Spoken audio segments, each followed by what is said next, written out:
जय श्री कृष्णा। राधे राधे दोस्तों, आप सभी को पापानकोशा एकादशी की बहुत बहुत हार्दिक शुभकामनाएं। आज हम सुनेंगे आश्विन मास की पापानकोशा एकादशी की व्रत कथा और साथ ही सुनेंगे विनायक जी की कथा और अंत में भगवान जी की आरती, विष्णु भगवान की आरती सुनाई जाएगी। तो आइए आप सुनते हैं हम पापानकोशा एकादशी की व्रत कथा। तो प्रेम से बोलिए श्री हरि विष्णु की जय, श्री ठाकुर जी महाराज की जय। धर्मराज युधिष्ठिर कहने लगे कि हे भगवान, आश्विन शुक्ल एकादशी का नाम क्या है? अब आप कृपा करके इसकी विधि तथा फल कहिए। भगवान श्री कृष्ण कहने लगे कि हे युधिष्ठिर, पापों का नाश करने वाली इस एकादशी का नाम पापानकोशा एकादशी है। हे राजन, इस दिन मनुष्य को विधि पूर्वक भगवान पद्मनाभ की पूजा करनी चाहिए। यह एकादशी मनुष्य को मनवांछित फल देकर स्वर्ग को प्राप्त कराने वाली है। मनुष्य को बहुत दिनों तक कठोर तपस्या से जो फल मिलता है, वह फल भगवान गरुड़ ध्वज को नमस्कार करने से प्राप्त हो जाता है। जो मनुष्य अनावश्यक अनेक पाप करते हैं परंतु हरि को नमस्कार करते हैं, वे नरक में ही जाते हैं। विष्णु के नाम के कीर्तन मात्र से संसार में सब तीर्थों के पुण्य का फल मिल जाता है। जो मनुष्य धनुषधारी भगवान विष्णु की शरण में जाते हैं, उन्हें कभी भी यम यातना भोगनी नहीं पड़ती। जो मनुष्य वैष्णव होकर शिव और शैव होकर विष्णु की निंदा करते हैं, वे अवश्य नरकवासी होते हैं। शस्त्रों, वाजपेयी और अश्वमेध यज्ञों से जो फल प्राप्त होता है, वह एकादशी के व्रत के 16वें भाग के बराबर भी नहीं होता। संसार में एकादशी के बराबर कोई पुण्य नहीं है। इसके बराबर पवित्र तीनों लोकों में कुछ भी नहीं है। इस एकादशी के बराबर कोई व्रत नहीं है। जब तक मनुष्य पद्मनाभ की एकादशी का व्रत नहीं करते, तब तक उनकी देह में पाप का वास रहता है। हे राजेंद्र, यह एकादशी स्वर्ग, मोक्ष, आरोग्य, सुंदर स्त्री तथा अन्न और धन की देने वाली है। एकादशी के व्रत के बराबर गंगा, गया, काशी, कुरुक्षेत्र और पुष्कर भी पुण्यवान नहीं है। हरिवासर तथा एकादशी का व्रत करने और जागरण करने से सहज में ही मनुष्य विष्णु पद को प्राप्त होता है। हे युधिष्ठिर, इस व्रत के करने वाले 10 पीढ़ी मातृपक्ष, 10 पीढ़ी पितृपक्ष, 10 पीढ़ी स्त्री पक्ष तथा 10 पीढ़ी मित्रपक्ष का उद्धार कर देते हैं। वे दिव्य देह कर चतुर्भुज रूप हो, पीतांबर पहने, हाथ में माला लेकर गरुड़ पर चढ़कर विष्णु लोक को जाते हैं।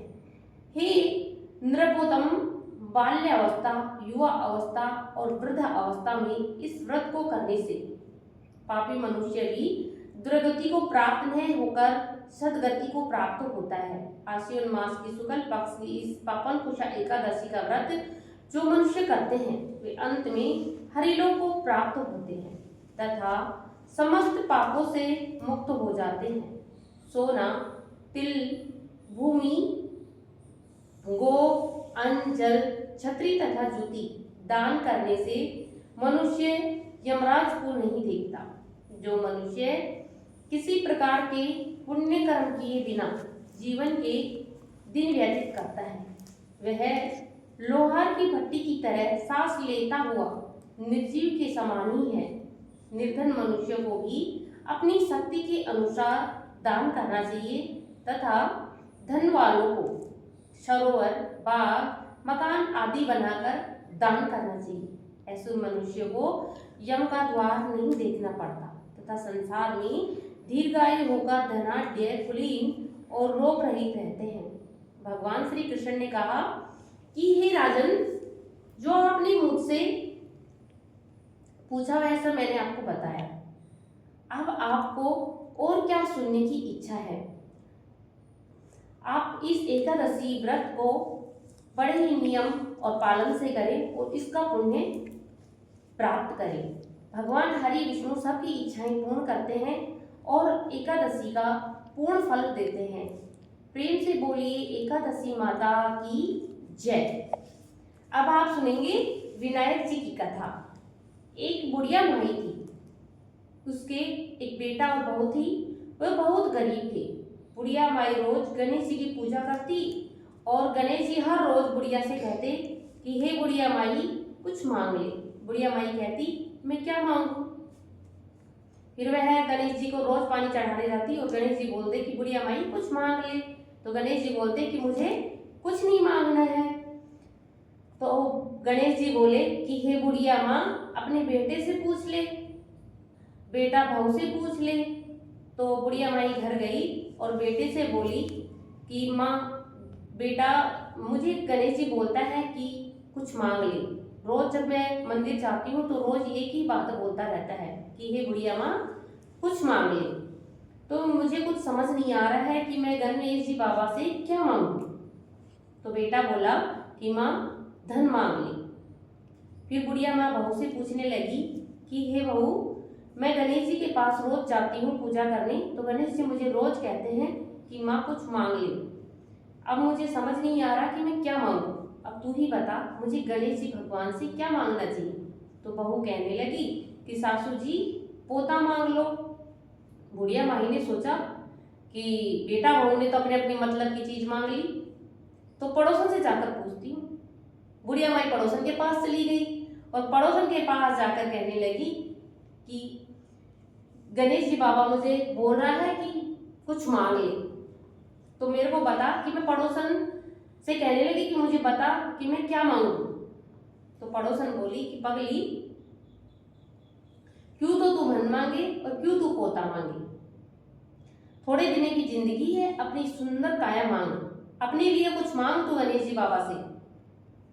बेटा बहू नहीं काम आने वाले हैं, अपने लिए सुंदर काया मांग और अच्छी माया मांग। घर आकर बुढ़िया सोचने लगी कि बेटा बहू भी राजी हों, उनकी भी माननी हो जाए और मेरा भी काम हो जाए, दोनों की हो जाए, बेटा बहू का भी हो जाए और मुझे भी अच्छी काया मिल जाए और माया मिल जाए। तो बुढ़िया सोचती हुई दूसरे दिन गणेश जी भगवान के मंदिर में पूजन करने चली जाती है। इतनी देर में गणेश जी भगवान आ जाते हैं और बोलते हैं कि बुढ़िया माई कुछ मांग ले। तो बुढ़िया ने कहा कि हे गणेश जी भगवान आज मैंने पूछ लिया है। तो गणेश जी बोले कि ठीक है मांगो बुढ़िया माई क्या मांगती हो। मुझे सुंदर काया दे।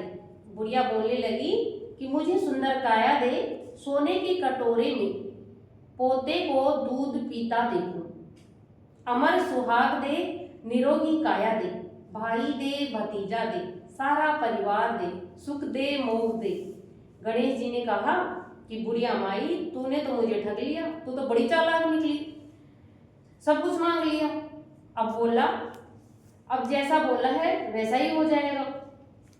गणेश जी अंतर्ध्यान हो गए।